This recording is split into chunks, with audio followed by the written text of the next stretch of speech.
دیکھیں نا سورہ النحل کے اینڈ پہ جا کے کتنی سخت آیات ہے. اس کے بعد بھی اگر کسی کو نہیں سمجھ آتی تو ٹھیک ہے، اس کی بدقسمتی ہے.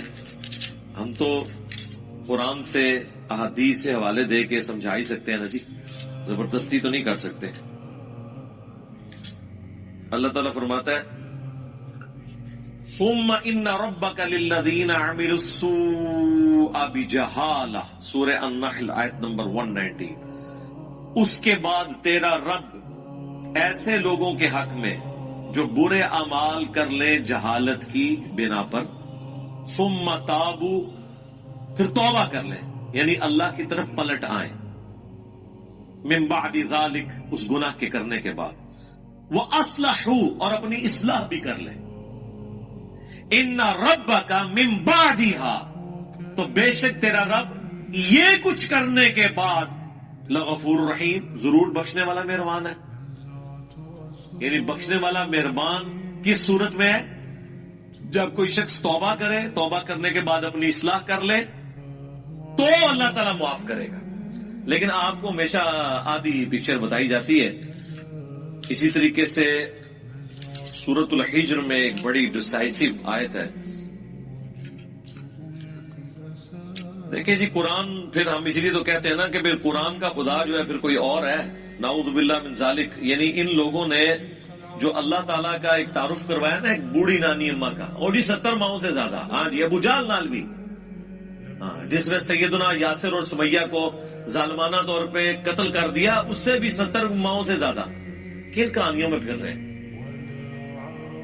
اللہ تعالیٰ اپنے جذبات سے نہیں پسیجتا، نہ اس کے ہمارے طرح کے جذبات یا احساسات ہیں. اللہ تعالیٰ اپنے نیک بندوں کے حق میں محبت فرمانے والا ہے. باغیوں کے لیے صرف اس کی رحمت اتنی ہے کہ وہ ڈھیل دے دیتا ہے کہ میری طرف پلٹ آؤ. لیکن جب وہ پکڑ لے گا نا، پھر زمین و آسمان کی ساری مخلوقات مل کے چھڑا نہیں سکتی کسی کو. یہ بالکل بات واضح.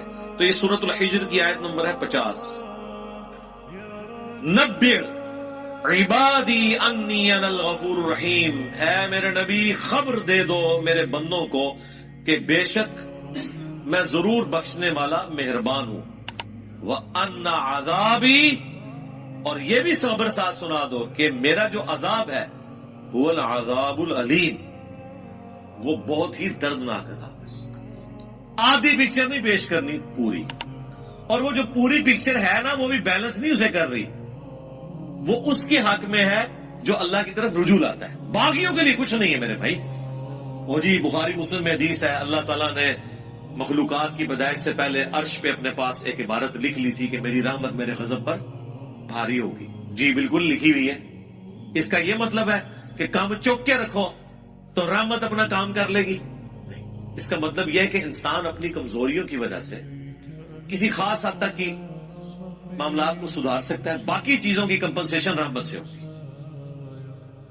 جس طرح بخاری مسلم میں ایک حدیث ہے جسے لوگ مس کوٹ بھی کرتے ہیں کہ اگر تم گناہ کرنا چھوڑ دو گے تو اللہ تعالیٰ ایسی مخلوقات کو پیدا کرے گا تمہیں ختم کر کے جو گناہ کریں گے اور اللہ سے معافی مانگیں گے، اور اللہ تعالیٰ انہیں معاف کر کے خوشی محسوس کرے گا. لیکن معافی جو ہے وہ پاکستان والی معافی نہیں ہے. وہ معافی آپ سن چکے ہیں کہ معافی مانگے اپنی اصلاح کر لیں. پھر کہیں وضو ٹوٹ گیا، خیر ہے. باغی نہ ہو. بغاوت اور چیز ہے. بغاوت یہ ہے کہ بالکل کوئی پرواہ نہیں ہے،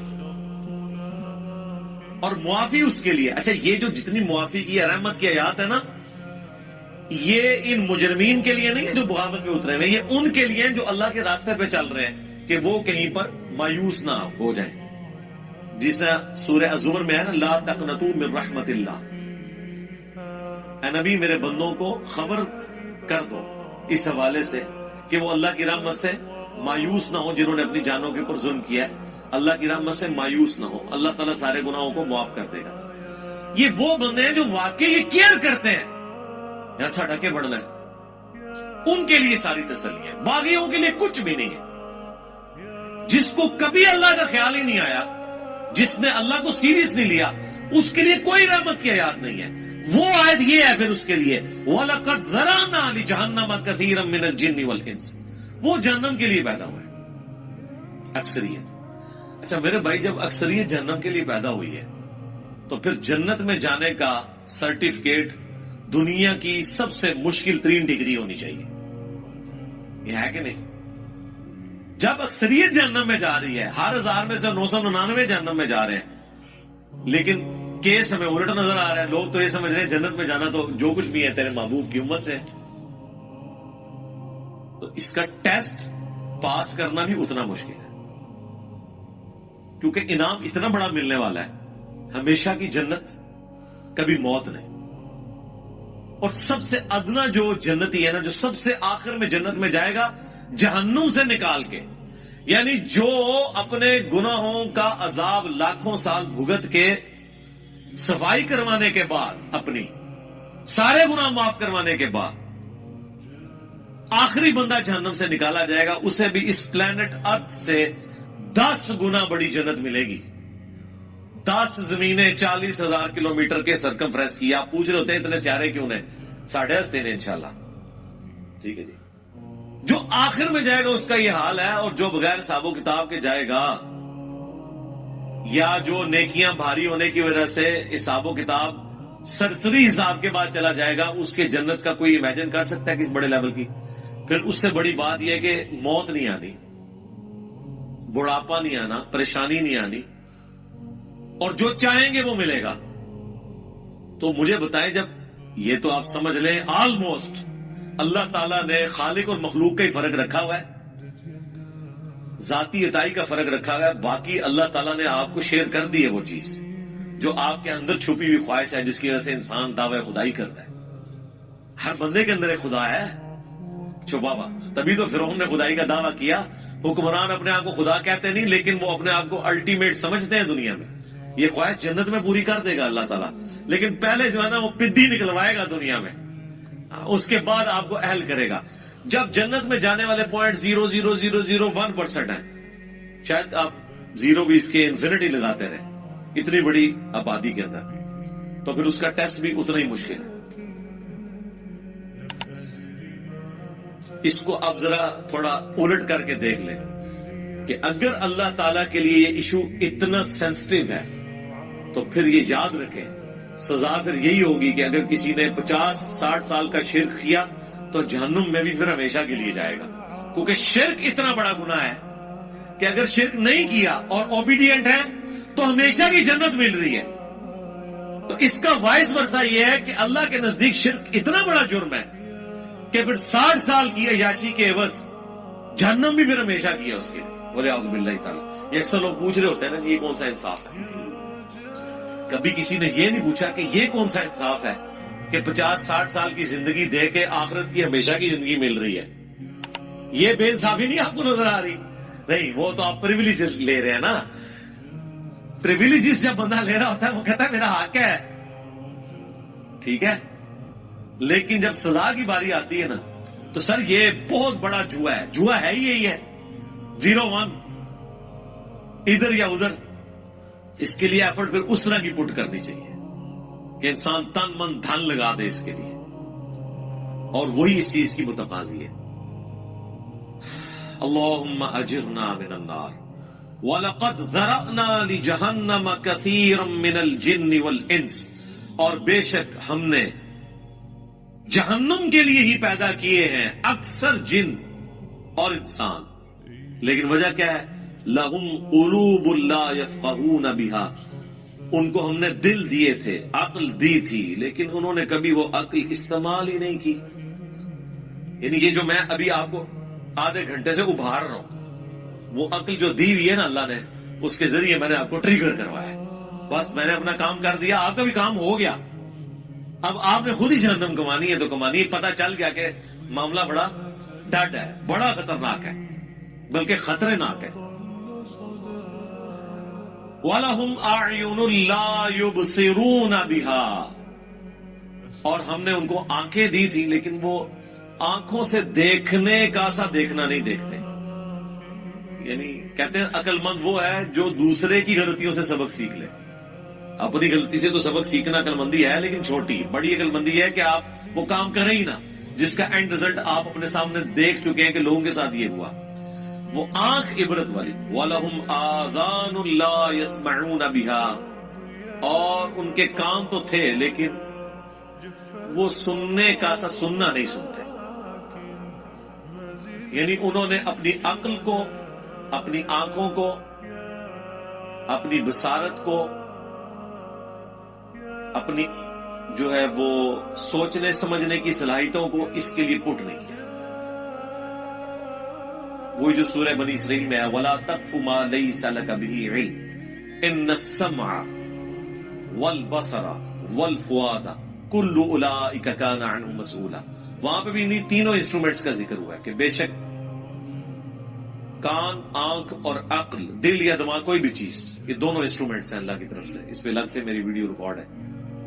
ان کو استعمال کر کے انسٹرومنٹس کو ڈیفینیٹ علم تک پہنچ کے حق بات کو تلاش کرنے کی کوشش کیوں نہیں کی؟ تو اللہ تعالیٰ فرما رہا ہے یہاں پہ بھی یہ جہنم میں جانے والے وہ لوگ ہیں جنہوں نے اپنی عقل استعمال نہیں کی، اپنی آنکھوں کو پازیٹیو یوز نہیں کیا، اپنے کانوں کو پازیٹیو یوز نہیں کیا. یعنی اگر کسی کی آنکھیں نہیں تھی تو چلو یار کان سے تو حق بات سن رہا تھا نا،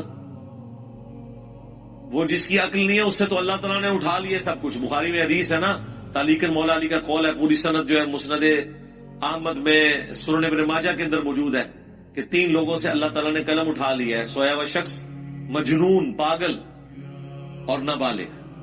تو جس کی عقل نہیں ہے اس سے تو اٹھا ہوا ہے ٹیسٹ. تو اللہ تعالیٰ ہمارا ہے کہ جہنم میں وہ لوگ چلے گئے جنہوں نے اپنی عقل، آنکھیں اور کان استعمال نہیں کیے پازیٹیولی کہ اس سے ہدایت حاصل کرتے. اولئک کالانعام، یہ تو چوپایوں کی مانند ہے. بل ہم اضل، بلکہ چوپایوں سے، جانوروں سے بھی گئے گزرے وہ لوگ ہیں جو اپنی عقل کو استعمال نہیں کرتے. اور یہاں کیا کہتے ہیں جی؟ عشق دے چلے نمبر لے گئے، عقل والے انجے ہی عمرہ گالیاں. عقل والے جو ہے وہ ناکام ہو گئے، عشق والے نمبر لے گئے. یہ عشق اور عقل کا مقابلہ آپ کیوں کرواتے ہیں؟ وہ عشق نہیں ہوتا، وہ جذباتیت ہوتی ہے. محبت تو ہوتی ہی عقل کی بنیاد کے اوپر ہے. جذبات کی بنیاد پہ جو محبت آپ کلیم کرتے ہیں وہ دیر پا نہیں ہوتی ہے، فوراً ختم ہو جاتی ہے، وہ کنوکشن والی نہیں ہوتی. لیکن جو عقل کی بنیاد پہ کسی سے آپ محبت کرتے ہیں وہ کنوکشن والی ہوتی ہے، سٹیبل ہوتی ہے. عقل ایک ایسی چیز ہے جس کے ذریعے آپ اس محبت کو ارن کر سکتے ہیں. نبی صلی اللہ علیہ وآلہ وسلم کی، صحابہ اور اہل بیت کی محبت ہمارے ایمان کا حصہ ہے، لیکن یہ ہمارے خون میں شامل نہیں ہے. خون میں تو ہماری محبت ان رشتوں کے ساتھ ہے جو ہمارے ساتھ اٹیچڈ ہے، لیکن ان ہستیوں کے ساتھ ہماری محبت ہمیں ارن کرنی پڑتی. جب ہم ان کے بارے میں پڑھتے ہیں، ان کی اللہ کے لیے کمٹمنٹ پڑھتے ہیں، اللہ کا تعارف ہمیں ان لوگوں کی وجہ سے ہوا تو ہمارے دل کے اندر ان کے لیے جذبات پیدا ہوتے ہیں. ہم نے حضرت ابوبکر کو نہیں دیکھا، حضرت عمر کو، عثمان کو، علی کو، لیکن جب ہم ان کے واقعات پڑھتے ہیں کہ انہوں نے کس طرح پیشن سے نبی الاسلام کے لیے تن من دھن لگایا تو ہمارے دل میں ان کے لیے محبت ہے. کیا وہ محبت اس وجہ سے ہے کہ وہ بڑے خوبصورت ہوں گے؟ ہو سکتا ہے آپ کو مایوسی ہو، آپ نے جو محبت کا اور خوبصورتی کا کرائٹیریا بنایا ہے اس میں پورے نہ اترے. ہم بغیر دیکھے ان سے محبت کرتے ہیں ان کے اعمال کی وجہ سے. تو سرکار اللہ کا بھی یہ کرائٹیریا ہے. صحیح مسلم کی حدیث ہے، اللہ تمہاری شکلوں اور مال کو نہیں دیکھتا، دلوں اور اعمال کو دیکھتا. شکل کو کیوں دیکھے گا؟ شکل تو ہم نے خود بنائی نہیں اپنی. تو اللہ کسی کی شکل پہ کیسے فیصلہ کرے گا؟ جو بنائی اس نے خود ہوئی ہے. تو اگر کسی کی شکل خوبصورت نہیں ہے تو اللہ نے اسے دی ہے نا، تو اللہ اس کی شکل کے اوپر کیسے فیصلہ کر سکتا ہے؟ شکل آپ اپنی خوبصورت نہیں کر سکتے، لیکن اپنے اعمال خوبصورت کر سکتے ہیں. دنیا انسان اپنی نہیں بنا سکتا، کوشش کرے بن بھی جائے گی، عین ممکن ہے ناکام بھی ہو جائے، لیکن آخرت کبھی ناکامی نہیں ہوگی اگر دنیا میں آپ نے ایفرٹ پٹ کر لی. اسی لیے اللہ قرآن میں بار بار کہتا ہے کہ ہم آخرت کی نعمتیں دیں گے. اللہ تعالیٰ وعدہ خلافی نہیں کرتا. اللہ نے جو وعدے کیے اپنے پیغمبروں کے تھرو، اللہ اس کی خلاف ورزی نہیں کرے گا. یہ بات اللہ کو بار بار کیوں قرآن میں کہنی پڑتی ہے؟ اس لیے کہ انسان کو بعض اوقات یہ خیال آتا ہے کہ دنیا میں بڑی محنت کی تھی، اینڈ رزلٹ یہ نکلا کہ سارے کاروبار فلاپ ہو گیا. اتنی محنت سے ڈگری حاصل کی تھی، نوکری نہیں ملی. تو کہ یہ نہ ہو کہ دنیا میں بھی نمازیں پڑھتے رہے، اینڈ پہ ادھر کی شاشی تو ختم کی، اگے بھی نہ جانتی رہے. لیکن ایسا نہیں. آخرت کا رزلٹ ہمیشہ پازیٹیو ہی نکلنا ہے. آخرت میں آپ پہ تقدیر کبھی غالب نہیں آنی. وہ دنیا میں تقدیر کس لیے غالب آتی ہے کہ اللہ نے کسی کو دے کے آزمانا ہے، کسی سے لے کے آزمانا ہے. وہ اللہ کی طرف سے ہوتا ہے. جو مولا علی کا قول ہے کہ میں نے اپنے ارادوں کے ٹوٹنے سے اللہ کو پہچانا ہے، وہ قرآن میں حکم ہے اللہ تعالیٰ کی طرف سے. وَلَنَبْلُوَنَّكُمْ بِشَيْءٍ مِّنَ الْخَوْفِ وَالْجُوعِ وَنَقْصٍ مِّنَ الْأَمْوَالِ وَالْأَنفُسِ وَالثَّمَرَاتِ. ضرور آزمائیں گے بھوک سے، خوف سے، جان اور مال میں نقص کے ذریعے. تو دنیا میں ایسا کرنا یہ اللہ کے پلان کا حصہ ہے کہ محنت کرو گے، اینڈ پہ جا کے زیرو ہو جاؤ گے، 99 پہ سانپ کاٹ جائے گا، لیکن پھر دوبارہ اٹھو گے. نہ بھی اٹھے اس کے پہلے آخرت کی تیاری کرتے رہے، وہاں 99 پہ سانپ نہیں کاٹے گا. Not at all. وہ اللہ تعالیٰ نے کہا آخرت میں یہ نہیں ہوگا کہ دنیا میں کسی نے محنت کی رزلٹ اپوزٹ نکلا ہے، ایسا نہیں ہوگا. ہاں یہ کہ غلط ڈائریکشن میں گر کی. عاملۃ ناصبہ، عمل کر کر کے تھک جانے والے. عقیدے میں شرک ہے. پیغمبروں کی جو ڈیمانڈ ہے اپنے امتیوں سے کہ اللہ تعالیٰ تمہیں اس طرح کا انسان دیکھنا چاہتا ہے، وہ آپ پوری نہ کریں اور آپ اپنے من کے پھیرتے رہیں، لمبے بال رکھ کے، پگڑیے باندھ کے آپ یہ سمجھ رہے ہیں کہ بس ہم جنتی ہو گئے ہیں. تو اس کے ذریعے تو میرے بھائی جنت نہیں ملنے والی. یہاں تو گیٹ اپ کے فطرے کے اوپر ہی سارے کا سارا معاملہ چل رہا ہوتا ہے. آپ میں کہتا ہوں کسی سکھ کو بھی وہی گیٹ اپ پہنا دینا جو ایک مسلمانوں کے علماء کا ہے، لوگ ہاتھ چومنا شروع کر دیں گے. بتائیں نا ان کو، تو آپ دیکھیں وہی کچھ ہوگا. یہاں تو یہ سب کچھ چل رہا ہے. تو اللہ تعالیٰ ہمارا کہ ایسے لوگ جانوروں سے بھی بدتر ہیں جو اپنے انسٹرومنٹس جو ہم نے ان کو دیے تھے انہیں یوز کر کے حق بات تک نہیں پہنچتے. یہ وجہ تھی ان کی جہنم میں جانے کی. اولئک ھم الغافلون، یہی وہ لوگ ہیں جو اصل میں غافل ہیں، غفلت میں پڑے ہوئے ہیں. یعنی لوگ تو کہتے ہیں نا بڑا فلاں دنیا میں ہوشیار ہے. اللہ فرما رہا ہے سب سے بڑا بے وقوف ہی وہ ہے جس کو اپنی آخرت کی فکر نہیں ہے. یہاں پہ جو بندہ بالکل ایماندار ہو، سیدھا ہو نا، اس کے ماں باپ کو بچپن سے اس کی فکر لگ جاتی ہے تو میرا منڈا بالکل سیدھا ہے جی، پتہ نہیں تھا کیا پڑھنا ہے. اور جو 1 نمبر کا 2 نمبری ہو، 10 نمبری ہو، چلاک ہوشیار اس طرح کا ہو کہ لوگوں کو دھوکہ دیتا ہو، تو لوگ کہتے ہیں جناب یہ میرا بچہ ہے، ایک کامدہ بچہ نکلا ہے میرا. یہ کرائٹیریا ہے لوگوں کا. تو عقل مند وہ ہے جو آخرت بنا لے، دنیا پہ کمپرومائز کر لے ایک خاص لیول تک. یہ نہیں ہے کہ بھوکے مر جائیں گے آپ، ایسا نہیں ہے.